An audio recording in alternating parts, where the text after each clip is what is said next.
Hello, my sweet cinnamon buns. Gyepi here. I'm going to give a try to this Peachleaf Valley Seeds of Love demo. I was taking a look at this title for a while since it looks very cozy and with cottagecore-like elements combined with an Otome game. Totally up to my liking. Let's give it a try.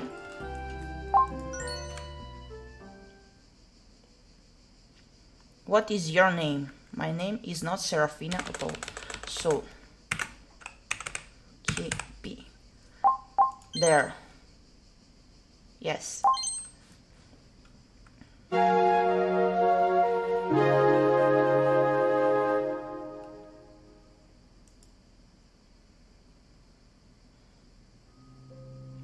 I swallow a lump forming in my throat as my boss slowly brings his gaze up to meet mine. You're fired!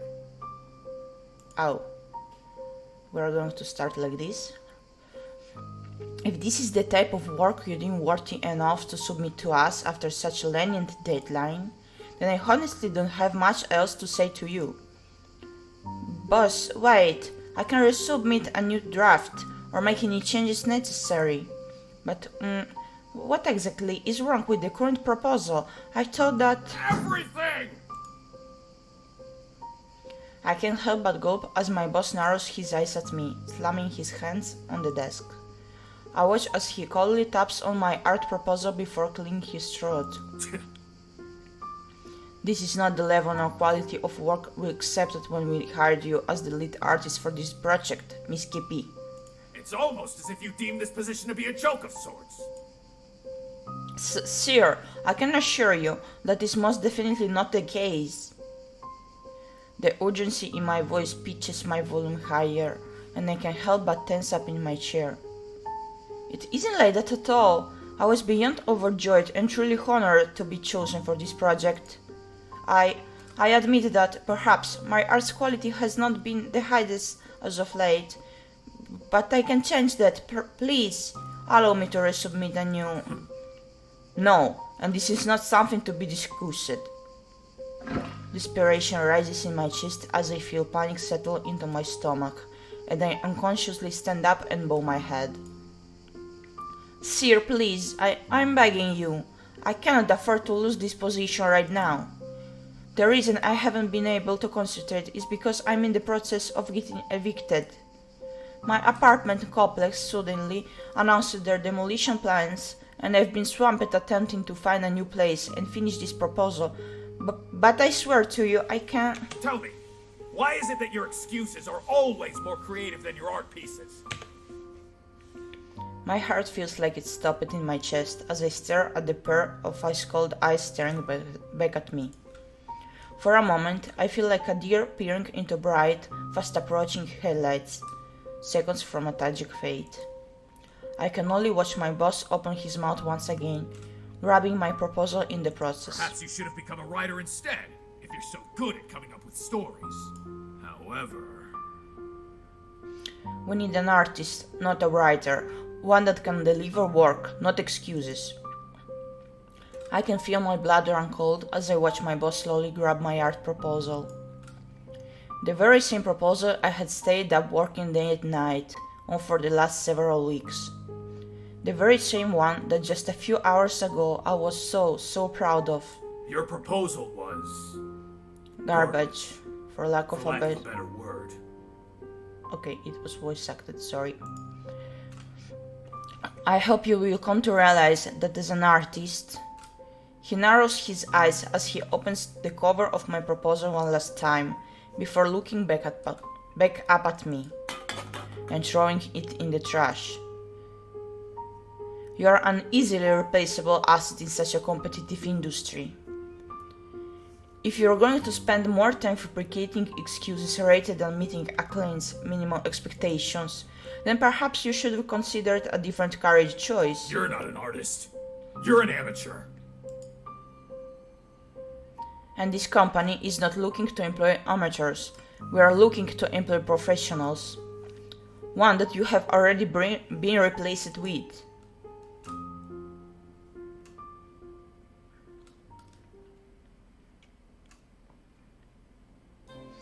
I can help but rub my temples as what feels like the heaviest, longest sigh of my life escapes me.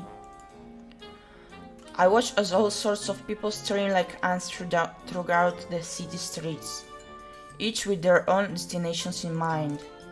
Eventually, I can do much else and opt to stare into a lukewarm cup of coffee in front of me. Fired and getting cold garbage right into your face, huh? Definitely not how I expected my weekend to start.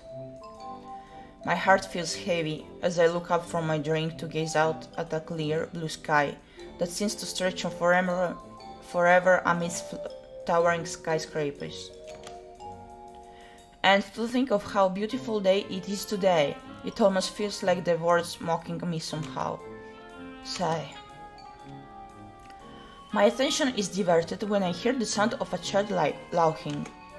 My eyes trail over to a young boy tugging his mother's arm with one hand and clutching a small sketchbook in another as the pair sit down at the table near my own.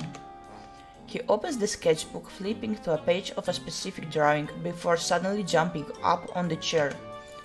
The mother laughs as she watches her son strike the same pose as the crayon-colored character before her.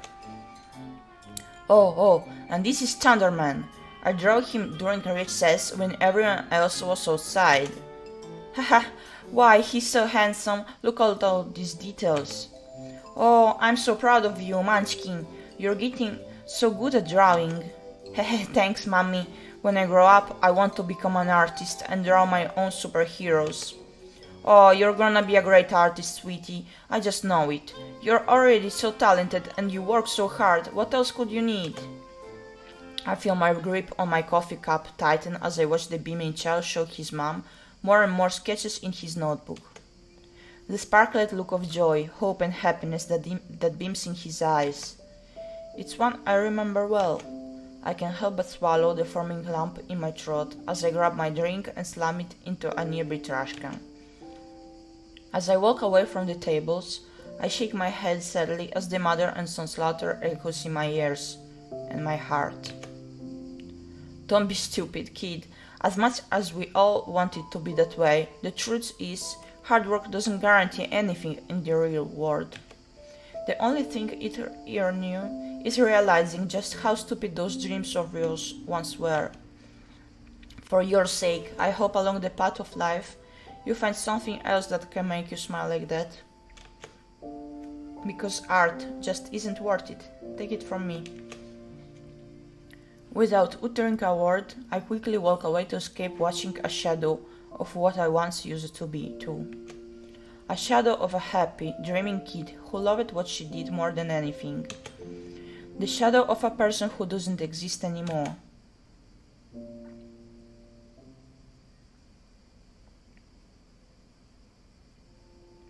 My feet carry me down familiar city streets as the evening sun begins to set and golden hues illuminate the sky. But before I have a moment to take in the uplifting sight, an email notification from my phone commands my attention. Dear Miss Gyepi, this is an urgent reminder. Please be aware that you have 3 days to vacate the premise at 302 New Street Lane. The demolition of the complex will begin Monday morning at sunrise. All tenants and belongings must be removed by then. Any and all belongings that still remain in the property by next Monday will be considered garbage and thrown away. Please act accordingly. Monday? What? That's impossible. I gawk at my phone as I stop to read the full email, earning a few strange glances from other passers-by. My heart races in my chest as I frantically dial my landlord's number. After a few moments, a voice picks up. Hello, this is Frank speaking. Frank, this is Gyepi from apartment 302. I just got an email from the complex saying that demolition begins Monday morning? How is that possible when barely a week ago you told me I had another month to move? Oh, yeah, about that, sorry for the confusion, but there's been a, slight change in the plans. A slight one, I'd say. What? What are you talking about? Yeah, you see, the company that bought the complex wants to start building a water park on it ASAP. And while the original agreement said a month, The CEO called me yesterday and offered me $500,000 to start next week. Can you believe it? what? I know! Ain't that something? So, yeah, you gotta get out of there. Frank, are you crazy? How am I supposed to find a place to live and move into in 3 days? It's Friday. Yeah, I understand and all that, but, money talks, baby! Sorry about the short notice, but I'll need you out pronto. But Frank! Got another call coming in. Ain't much more to discuss, sweetheart. Deal's a deal. By Monday morning, I need you out of there. No ifs, ands, or buts. I scream out in frustration as the call drops and I can only gawk into my phone. By Monday? Where the hell am I supposed to go? I just got laid off, for God's sake. Taking notice of the passing strangers and nearby security guards shooting me curious glances, I feel my cheeks flush red in embarrassment. I clear my throat as I continue walking forward. I need to calm down, or I'm going to risk getting arrested at this point too. But hell, at least I'll have a rent-free place to stay by Monday. Just as I attempt to calm myself by having a few deep breaths, my stomach lets out a disturbed growl. I rub my belly as I glance at the time. Ooh, and to top it all off, I haven't even been eating properly trying to meet that stupid deadline. What was it even for in the first place? Maybe I should just grab some fast food, go home, and try to plan out how exactly I'm going to survive the next 72 hours. As I barely take a step forward, a speeding car honks angrily at me, causing me to quickly tumble backwards in an attempt to dodge it. An angry-looking man lowers down his window as he flashes me the finger. Hey, what the hell? Watch where you're going, lady! That's my line, you jerk! Where do you learn to drive? I can't help but let out a shaky breath as I watch the driver flip me off again before angrily taking off. I look down to catch the sight of myself on the floor, now with a few bleeding scratches adorning my hands and knees. I glance up to see people passing by, left and right, but no one bothers to help me. Not so much as even spare me a glance. As I look up at the looming buildings on both sides of me, I can tell what suddenly feels colder. The concrete of the floor or the hearts of the people in the city.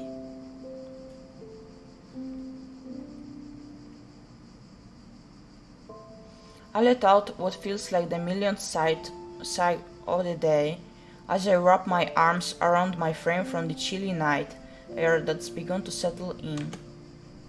As my apartment complex finally comes into view, I can't help but stop in place.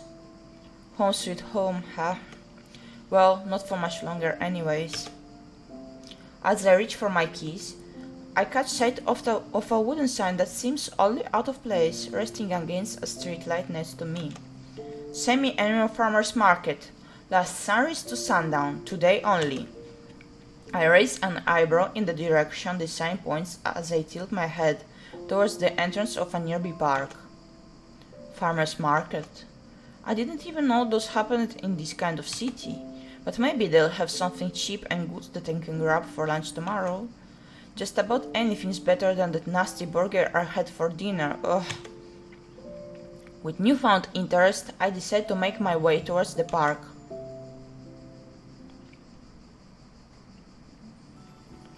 As I walk into the park, the realization of what time it is hits me as I watch people finish moving large tents and baskets into trucks. Damn, I missed it. I didn't realize how late it already gotten. That sign was probably put up way earlier today, huh? Sigh, yay. More expired ramen for lunch it is. What a menu.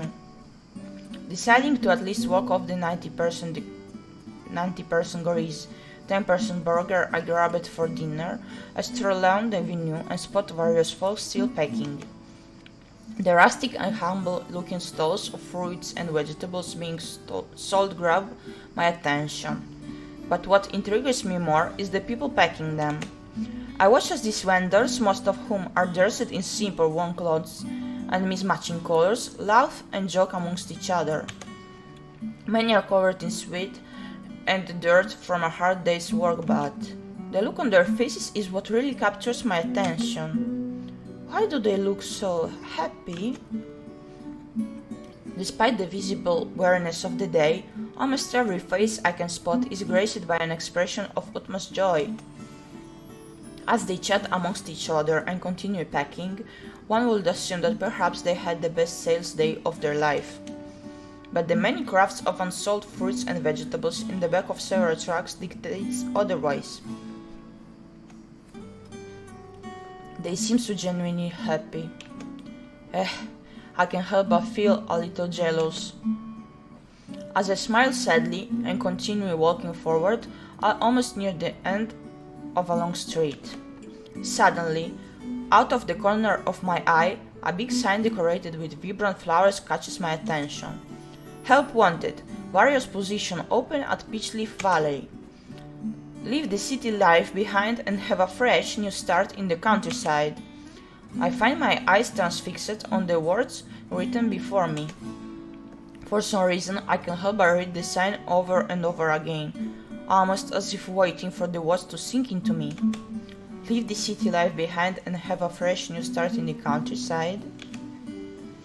I can only blink blankly as I mumble the line aloud, but the sound of approaching footsteps distracts me. I turn to look into the face of a short old man with a funny-looking mustache.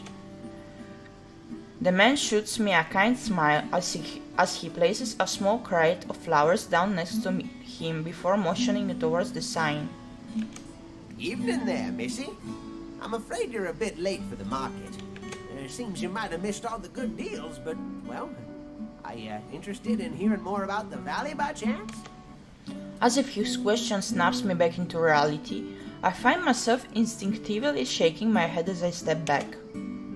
Oh, no, sorry. I was just taking a look. I'll be going now. Is that so? Well, all right then. Have yourself a good night, young lady. Oh, and here. I can't help but blink twice as the old man holds up a pretty flower to my face, the same time as the ones filling the crates next to him. I'm sorry, I don't really have any money on me and... Now. Gifts aren't meant to be paid for, you know. At his warm words and cheerful expression, I can't help but smile shyly as I take the vibrant blooming flower from his hand. Thank you, it's very beautiful. Ain't it? Now, go on and make sure you take an extra blanket to bed with you. It's getting awfully chilly these nights around here. Wouldn't want you catching the sniffles for fun. I nod my head as he shoots me a wave before turning around to continue loading more crates into the back of a small truck. As I turn around and continue my stroll forward, an appreciative smile forms on my lips. I bring the flower to my nose. A sweet, gentle scent fills my senses and I can't help feel my smile grow. You know, that's probably the nicest conversation I've had in weeks. I secretly glance back at the old man as he waves over at another vendor while beaming a giant smile. The scent that I was previously so fixated on seems to glow as a beam of moonlight reflects off it. I look down at the small flower in my hand as I twirl it. Heh, just leave everything behind and start a brand new life in a little alley town, huh? Even just thinking about it seems so crazy. Almost like it's not even real, I just can't even imagine it. My pace eventually slows down as I stop completely. A few moments pass before I hesitantly turn around to look at the sign again. No, it's beyond crazy. It's more like impossible, even more for someone like me who's never left the city before. I mean, come on, let's be real. I wouldn't even last a day without proper Wi-Fi. I'd probably go insane or something. My thoughts oppose my actions as I find myself standing once again in front of the sign. So why? As I reach out a hand to touch the words in front of me. I can't help but feel tears begin to prickle in my eyes, and as I trace the words fresh new start with my finger, I can feel my throat tighten. So why does something so ridiculous, so absolutely absurd, just sound like a dream to me right now? Why does a small act of kindness from a stranger have me feeling like this? All at once, it feels as if the weight of it all has finally caught up to me. I feel a lump form in my throat as I desperately try to swallow the forming emotions inside of me. Honestly, I'm tired. I'm really, really tired. It seems nothing ever goes the way I hope it will, and I don't really know what to do anymore. Somehow, it feels everything I do is hopeless. I let out a shaky breath as I hear a pair of slow footsteps approach me. I don't even attempt to hide the tears welling in my eyes as I slowly look up to see the old man's face from before. He shoots me a warm, sympathetic smile as he points to the flower in my hand. You know, where I'm from, that flower there is usually given to people who leave on a journey. It's a way to hope for prosperous new beginnings wherever they might find themselves. Some might lose their way, but the flower is meant to remind them that no matter where along the path of life they might be, they can always start again. As I stare into the old man's eyes, I can't help but smile for only the second time today. His words resonate deeply within my heart. I gaze into the beautiful petals of the flower in my hand, and for a second, it almost feels like they themselves are cheering me on. I feel a gentle hand place itself on my shoulder as I look up once again. What's your name, Missy? It's Gyepi. A fine name at that. Thank you. Now then, tell me, are you interested in hearing more about the valley? It's never too late to start a brand new adventure, ain't it? I chuckle as I wipe a few more stray tears from my eyes and nod my head resolutely. I'm interested. Could you tell me more?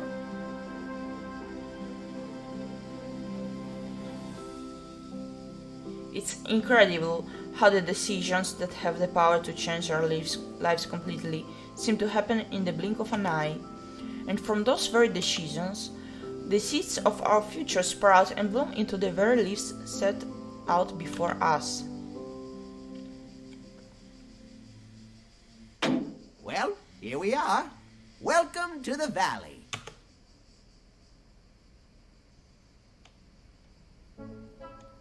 Is what I'd originally say, but Unfortunately, our destination lies just beyond this here trail of tricks, as I call it. I climb out of the passenger seat of Earth's truck as I look into a dense, steep mountain trail. Trail of tricks. Yep, this one's a bugger. For folks heading up into the valley, gets real slippery due to the rain this time of year. However, for those crossing by foot, there's a short little forest path right through there that'll get you to the other side in less time than you can say moo. Will we be going by foot the rest of the way then? As much as I enjoy nature, I'd hate to leave my truck here to eat, especially filled with all my flowers and veggies still on board. Here's what we'll do. You go on ahead through that path by foot, and I'll meet you on the other side once I get this damn truck over this here trail. Sound alright? But are you sure you can get the truck up there by yourself, Earl? Earl lets out a roaring laugh as he places his hand on his small, thin waist before patting the back of his truck. Oh, you bet! Me and old Bessie here have been together for a lot longer than this. I'll tell you that. It just gets to be a real bumpy ride up there, and I'd hate for you to get all green and gobbery on me. Besides, gets you warmed up for walking. You'll be doing lots of that where we're going. I can't help but chuckle as Earl's positive demeanor shines through my worries. I nod my head and grab a small bag as I head towards the opening of the forest path he pointed out. Well then, I'll take your word for it. I'll head on through and see you in a bit. It'll be a darn jiffy. Make sure you stay on the path now, you hear. Can't be losing you in the forest on your move-in day. You see, I wouldn't know what to do with all your pink suitcases. They don't match my eyes one bit. Earl earns another laugh out of me as we wave to each other before I walk through a small open path between several bushes.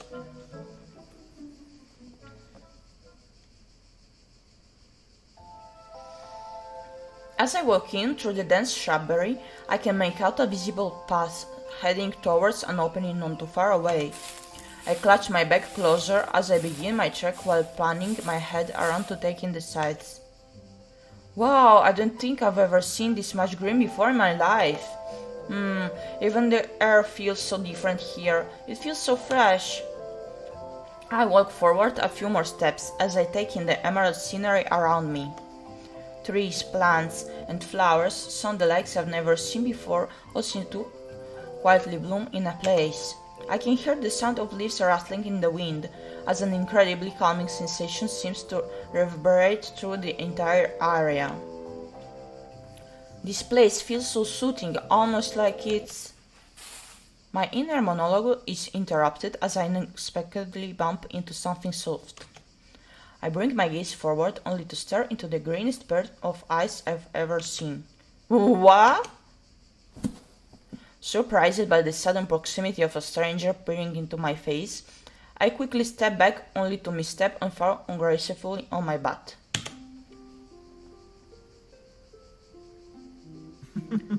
As I mutter a small groan, I look up to see the stranger chuckling softly to himself.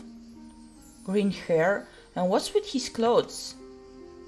The stranger extends a hand to me with a warm, silent smile. I eye it for a few moments before choosing to accept his help. With a strange amount of ease, the stranger helps me back up to my feet as I shyly gaze up at him. Despite his strange looks, he boasts a beautiful, almost ethereal visage, and somehow it's as if just standing near him makes me feel incredibly calm. I can't help but catch myself staring as I quickly clear my throat.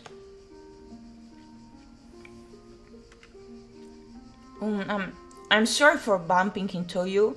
I probably should have been watching where I was going. The stranger tilts his head as he shoots me another warm, silent smile. My eyes instinctively widen as he suddenly reaches towards the side of my face, before slowly pulling out a four-leaf clover from thin air. Huh? A clover?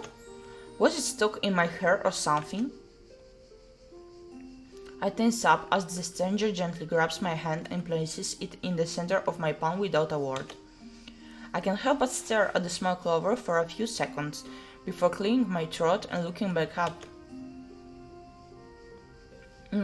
Thank you for the help.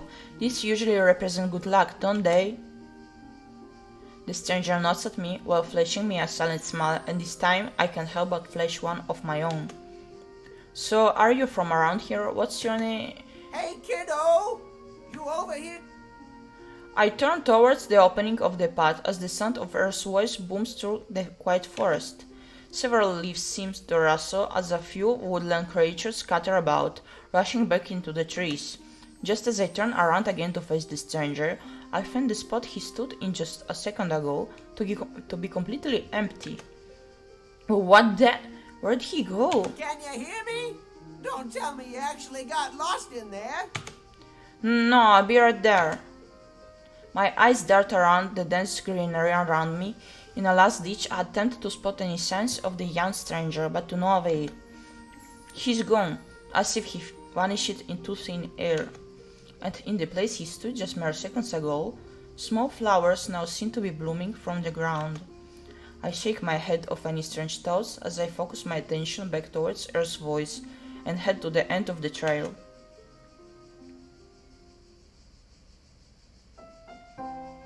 My breath hitches as I stare out at the magical view that lies before me. Whoa! Rolling hills are covered in blooming flowers, seem to stretch on forever as they all meet the silhouette of a distant town.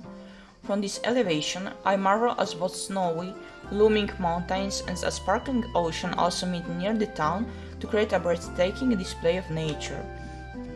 I can't help but break out into a genuine laugh as a slight breeze picks up, and it seems as if all the flowers begin to dance in the wind around me. This here's my favorite part of the whole trip. I look over to see Earl and his truck now parked beside me as he looks out over the view with a tender, loving smile. Welcome to Peachleaf Valley.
I'd say let's stop here for now, cinnamon buns. As usual, let me know if you enjoyed the gameplay, and I will continue it. This game looks very warm and fluffy to me, and I'm really enjoying it personally. I would love to see where it heads. If you want to support this game on Kickstarter, you can check out the links below. See you next time, bye bye!